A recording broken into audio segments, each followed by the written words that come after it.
उत्तरकाशी की सुरंग में 41 मजदूरों को निकालने का इंतजार लगातार लंबा होता चला जा रहा है। बचाव अभियान में लगातार नई बाधाएं सामने आ रही हैं। मजदूरों से महज 10 मीटर दूर अमेरिकी ऑगर मशीन टूट गई है, जिसके चलते बचाव अभियान शुक्रवार से रुका हुआ है। इंटरनेशनल टनलिंग एक्सपर्ट ने कहा है कि अब ऑगर से ड्रिलिंग नहीं होगी। सुरंग में फंसे 41 मजदूरों को बाहर निकालने के लिए दूसरे विकल्प अपनाए जा रहे हैं। एनडीएमए का कहना है कि अब फोकस वर्टिकल ड्रिलिंग पर है और आज से मैनुअल ड्रिलिंग का काम भी शुरू हो सकता है।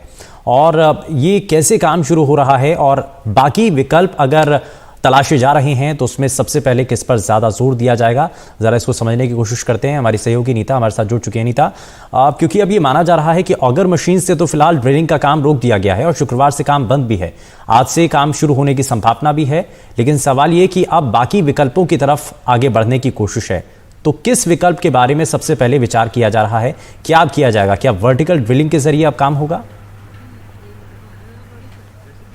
बिल्कुल शुभेंदु, मैं आपको पहले यहाँ पे दिखाना चाहूँगी कि किस तरह से युद्ध स्तर पर यहाँ पर जो है वो मशीनें एक एक करके पहुँच रही हैं। अभी जो मेरे कैमरा पर्सन आपको मशीन दिखा रहे हैं, ये वर्टिकल ड्रिलिंग के लिए आई है।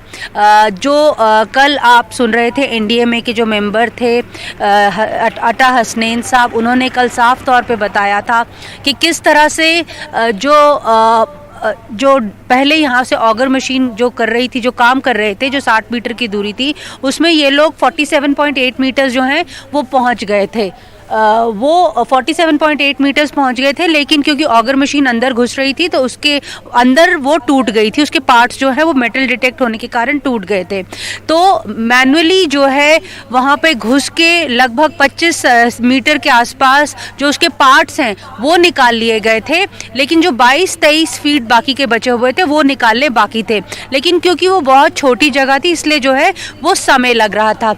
अब जो सेकेंड ऑप्शन सरकार ने एक्सप्लोर किया वो था वर्टिकल ड्रिलिंग का।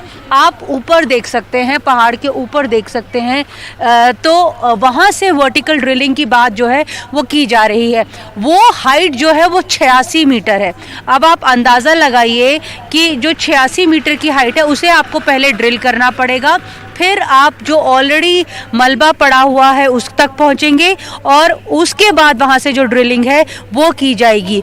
जिसके चलते अब केंद्र सरकार ने पहली बार कल यानी शनिवार को माना था कि ऑपरेशन मे टेक लॉन्ग और जो रिलेटिव्स हैं उनको ढाढ़स बंधाने की ज़रूरत है और उनसे जो है उन्हें सांत्वना देने की ज़रूरत है। साथ में जो national highway authority of India के चौहान साहब थे, उन्होंने भी कल बताया था कि किस तरह से ये जो अब नई मशीन है इसका जो डायामीटर है वो थोड़ा बड़ा होगा एज़ कम्पेयर टू जो डायमीटर ऑगर मशीन का था।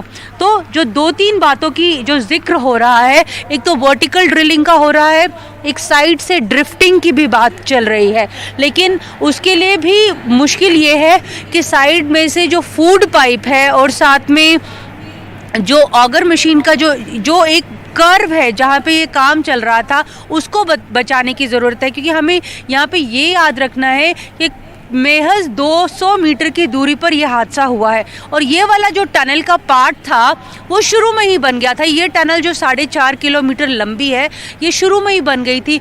हर रोज़ मजदूर जो हैं वो यहाँ से आ जा रहे थे। ऐसे में जो शुरू में ही जो यह हादसा हुआ है 2004 और 260 मीटर के दरमियान, उसको अब जो शुरू से ही जो ऑगर मशीन जहाँ से जो एस्केप टनल बनाने की बात कर रही थी उसे भी मेंटेन करने की ज़रूरत है। तो जो एक एक करके जो दिक्कतें हैं और जो मतलब पॉसिबिलिटीज़ हैं उन्हें एक्सप्लोर किया जा रहा है। जो अब देखिए जो फॉरेन एक्सपर्ट्स हैं वो भी यहाँ पर आए हुए हैं, वो भी इंडिया को हेल्प कर रहे हैं। कल अता हसनैन साहब ने बताया था कि कहाँ कहाँ से जो है सामान आ रहा है। आप देख सकते हैं कि आर्मी की यूनिट्स भी वहाँ पर लगी हुई हैं। वहाँ पर सामने अगर मेरे कैमरा पर्सन एकदम टनल के साथ दिखा पाए तो आर्मी की यूनिट्स भी लगी हुई हैं। ओएनजी से भी संपर्क साधा गया है कि बारकोड से जो है के ज़रिए जो है वो काम किया जाए। साथ में सिलक्यारा इक्विपमेंट, जो सिलक्यारा साइड यानी इस साइड से तो टनल के वो इक्विपमेंट पहुँच ही चुका है। जो साइड में ड्रिफ्टिंग की बात चल रही थी उसमें उन्होंने बताया था कि किस तरह 2000 लीटर पानी की भी ज़रूरत है जो पड़ेगी। तो तमाम चीज़ें और जो तमाम तरह के रास्ते हैं, जो विकल्प हैं, सरकार खोज रही है, लेकिन उन्होंने कल ये साफ कर दिया कि अभी कुछ समय इस ऑपरेशन में लग सकता है।